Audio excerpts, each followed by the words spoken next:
Here are some barista tips to help you achieve great tasting coffee with your Sunbeam Barista Max. When it comes to getting a good extraction, using freshly roasted, good quality beans is the first and most important step. Old coffee beans, no matter the grind settings, will have a fast extraction, producing an under-extracted espresso that tastes sour and watery. Coffee beans are best flavoured between 5 and 20 days after roast, so look for beans which have a roasted date on the bag and buy small 250-gram batches to reduce storage time. Storage is key to preserve the freshness of the beans, so always keep them in an airtight container in a cool, dark cupboard.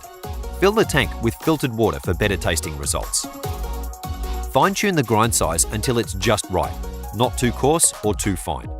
Turn anti-clockwise for a coarser grind and clockwise for a finer grind.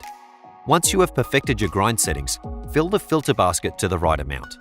It's normal for the correct quantity to appear overfilled prior to tamp. Press with 10 to 15 kilograms of force and make sure the edge is aligned with the top of the filter basket.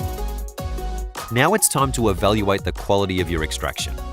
Extraction time is a good indicator of the quality of the espresso. When the extraction time is too short, you might need to make the grind finer, add more grinds to your filter basket, or tamp more firmly.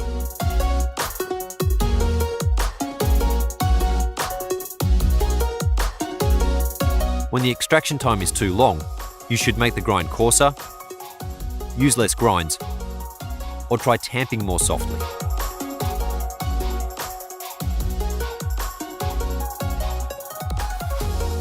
An optimally extracted shot of coffee should take 20 to 30 seconds of steady flow, creating a caramel colour and golden crema that tastes rich, sweet, and vibrant. Now you can enjoy your great tasting coffee from the Sunbeam Barista Max.